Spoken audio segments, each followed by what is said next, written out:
All right, welcome back to another episode of Judosailor Responds. And today I'm tackling the topic of Bruce Lee. I've been encountering a lot of stuff about Bruce Lee on YouTube lately.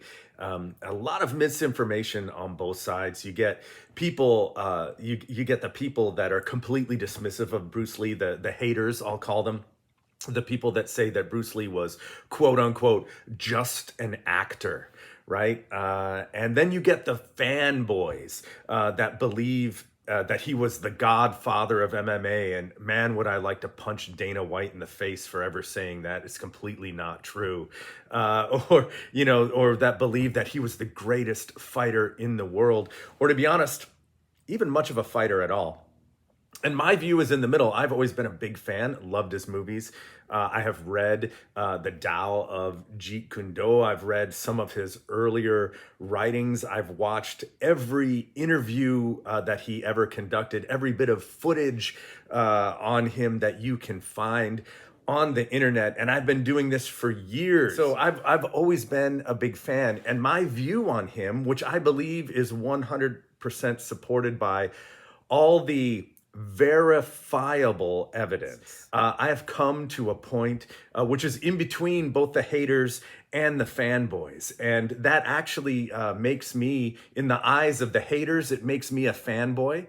And in the eyes of the fanboys, it makes me a hater. And I'm expecting to get all those kind of comments on this video, because here is what I believe. I believe that Bruce Lee was a legitimate martial artist. He was skilled. He was had some innovative thinking. He was an early adopter of weightlifting, of physical fitness in the traditional martial arts community. He pushed people in the traditional martial arts community to open themselves up to other techniques, other training methodologies. He was himself, by all accounts, was a very good teacher, a very good coach. He was 100% legitimate, not just an actor. And he did have a couple of fights. But at the same time, he wasn't really a fighter. Despite the fact that he seemed in some of his writings to value sparring, and even invented some equipment to allow people to spar harder with more contact. There's very little evidence of him sparring a lot. He himself much preferred to drill. He didn't fight. He didn't compete. Yeah, there's very little evidence that he was a good fighter or fought enough that I would consider him a fighter. But Bruce Lee only had two. And that's mostly what I want to talk about today. The Bruce Lee is such a huge topic. There's so many things we can talk about it. But let's kind of drill down for this to, was Bruce Lee a fighter? Now, to believe that he was this amazing fighter that could win MMA matches, that would have beaten heavyweight champs like Ali, you have to believe every unverifiable story about Bruce Lee getting in a fight and winning it. And you have to believe that in spite of the fact that the stuff that is verifiable doesn't sound anything like all those other fights. In these unverifiable fights, he's always beating people handily, knocking them out within seconds, and completely dominating his opponent. But in the two real fights we know of, that's not how it happened at all. That's also not, honestly, what he looks like in any training footage we have of him. He does not look that dominant, or really, in a lot of ways, even that impressive. At the same time, though, there are people that believe he had no fights, and that is also completely ridiculous. We know he had two, and they're well documented. No, we don't have video footage of them, but we don't have video footage of 99.999% of all human history. We still know it happened, and we know these fights happened. So let's talk about it.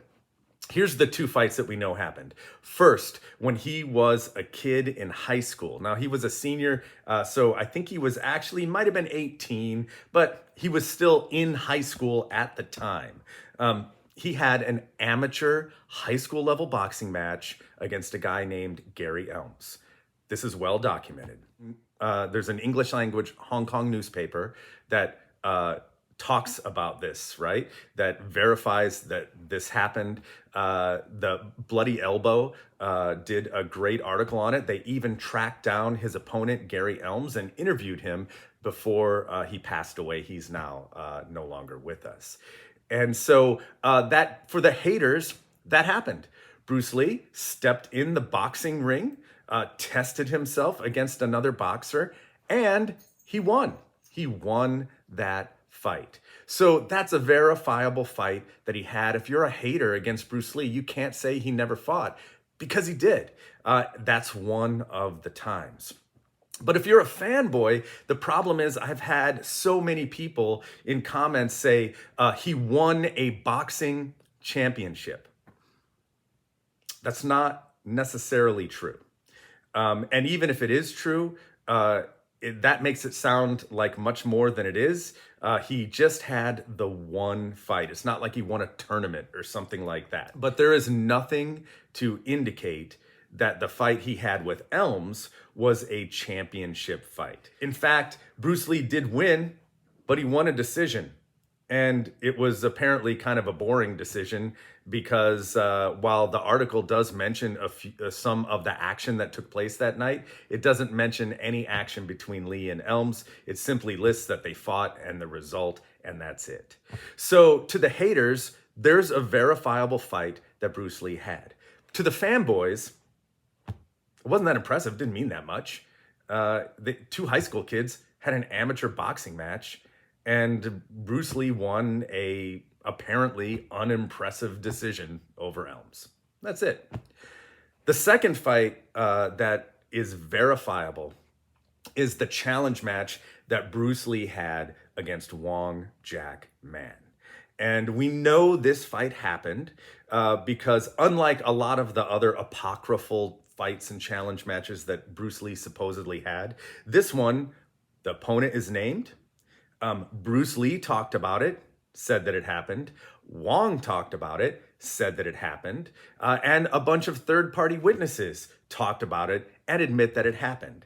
And while Wong does have and I'll say this for the benefit of Bruce Lee fans, a completely unbelievable and nonsensical, completely fake, if you know anything about real fighting, story about how things went, they do both agree, both Lee and Wong agree that Lee won.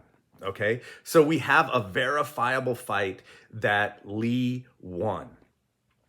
But again, it's not impressive. If you listen to Bruce Lee's own account of this fight, Bruce Lee himself was not impressed by his own performance. Bruce Lee himself describes the fight this way. He says he was the more aggressive fighter. He immediately went after Wong using a lot of straight punches like he was taught in Wing Chun. And Wong covered up, probably just covered up. He probably didn't even know a good, like, crazy monkey cover. He just shrunk up, probably turned away from him, hunched his shoulders, and ran.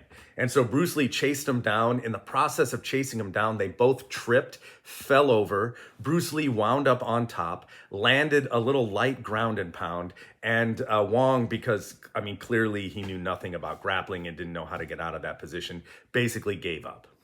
And so Bruce Lee won. I find that believable. First of all, Bruce Lee himself, that's how Bruce Lee himself tells it. And I find it believable because it fits with everything that we saw back in the early days of the UFC. If you've ever watched a Gracie challenge video where people used to walk into the Gracie dojo in Torrance, California, and challenge one of them to a fight, that's almost always how it happened. Like, they would just flail around and they would fall down, and then, not knowing any grappling, they would be easily submitted or, tap out from some light ground and pound. In the early days of the UFC, you had traditionally trained martial artists that had been in very few, if any, fights at all, step in to try to test themselves, like Fred Edish. They'd get punched in the face once and completely wilt. And, That's exactly what this sounds like. It sounds like two traditional martial artists that had not been in many real fights at all, if any. Like we know Bruce Lee had the one boxing match, but and that didn't really know what they were doing. And so they kind of flailed around until they both fell down. That's just what happens with guys that don't really know how to fight. The other thing it really reminds me of is the famous, or I should probably say infamous, fight between so-called Wing Chun Grandmaster William Chung and also so-called Wing Chun Grandmaster Emin Bostep, some European guy. I'm probably mispronouncing his name. Anyway, Emin went to a seminar hosted by Chung, challenged him to a fight. Chung refused. So Emin basically just kind of jumped him. And the exact same thing happened. Chung just kind of covered up, turned away.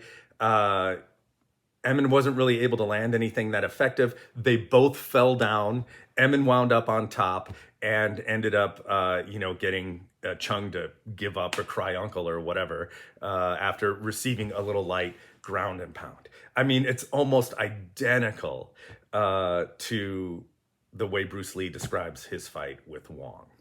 And so, does Bruce Lee have real fights? Yeah, he has those two.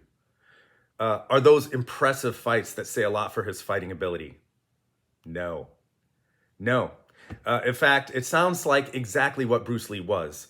A traditionally trained martial artist who was beginning to break out of that box and was starting to experiment with some other training methods, working the heavy bag, different things like that, but wasn't there yet and probably would have gotten destroyed by a journeyman boxer, right?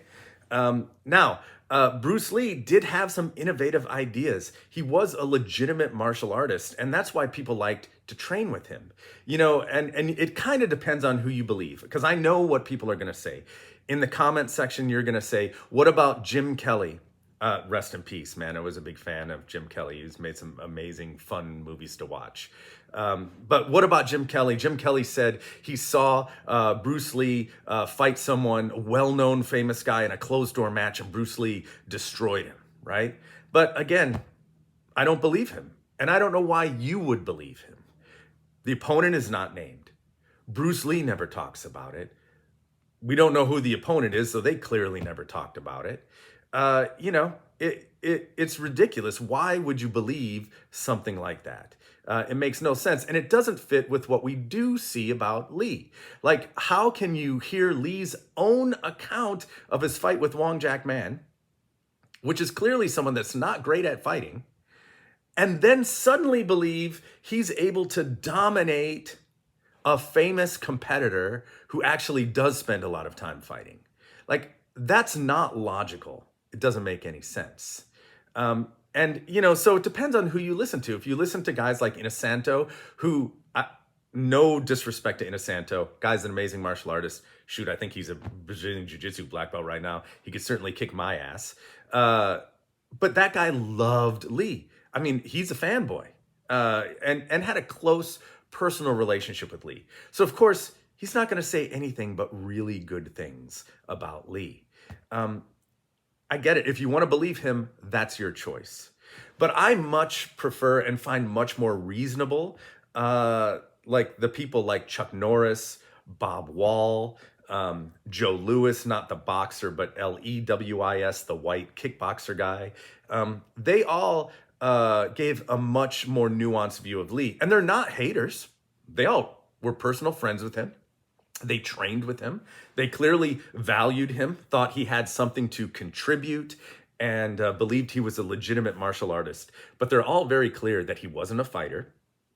None of them admit to ever sparring with him or fighting him. Chuck Norris has waffled a little bit, but I think it's more just a confusion of terms. It's more just what you consider sparring or not. Joe Louis was very clear that Bruce Lee preferred to drill. They didn't spar, and Joe Louis is quoted as saying, I never saw him spar any of the top guys. Chuck Norris has alternately said they never sparred. And then sometimes you've said, well, we've sparred, but it wasn't real. Like, we weren't really fighting, this and that. I think Chuck Norris is just a little looser with his terms over what he considers sparring or not. I'm sure they did some alive drilling. They did some, practice drilling that, got, kind of spontaneous and things like that. Enough that you might consider it kind of some light, controlled sparring, right? But it wasn't competitive. And so, I believe those guys because it fits with everything we do see of Bruce Lee. We saw him spar only once on film. It was at the Long Beach tournament that they filmed. He's sparring one of his students. It's clearly very light. There's a lot of stop and start. They're clearly not really trying to beat one another. The guy's more just throwing some things at Lee so that Lee can react to them and kind of demonstrate some of his techniques. That's all you see. Then we have the footage of him working pads, working the heavy bag, doing some kicks, doing some punches. And we have some footage of him doing some drills with some of his students. The one that I'm thinking of right now is James Coburn, the famous actor. And in all of those things, I'm not going to say Bruce looked bad or anything, but like his heavy bag work was not even at the level of a journeyman boxer. He looked like exactly what he was, a martial artist that came from a traditional background, just punching the bag as hard as he can with a couple punches, but not really working combinations or moving or anything, and then kicking the bag as hard as he can, usually with like a skip side kick from far away, and that's it. Like, it's honestly not that impressive. And so, but that's real, right? That's verifiable. It's actual footage of him training, not from a movie, and we see it. And so to believe that Bruce Lee was the greatest fighter in the world, you have to believe that all of these challenge matches that you hear about, that he was 100 times better and more effective in every one of those unverifiable, unnamed, unfilmed challenge matches than he was in the 2 fights that are verifiable and in all the footage we have of him. That doesn't make sense. Conversely, if you're a hater, you have to believe that he didn't have those 2 fights despite the fact that they're well verified. And you have to believe that even guys that could sometimes be critical of Lee, like Bob Wall, Chuck Norris, Joe Louis, you have to believe that those guys were completely fooled into training with somebody that was useless and had nothing to teach and had no skill whatsoever. That's also dumb. The truth is in the middle. The truth is this: Bruce Lee was not an amazing fighter. I wouldn't even call him a fighter at all. I don't think 2 fights isn't, especially when one's just a challenge match that was pretty pathetic. I don't think that's enough to call someone a fighter. But at the same time, he was a legitimate martial artist. He was not just an actor. The truth is in between. But like I said at the beginning, and the comments will bear this out, if you are a fanboy, you're going to call me a hater. And if you're a hater, you're going to call me a fanboy. Anyway, Judosailor, out.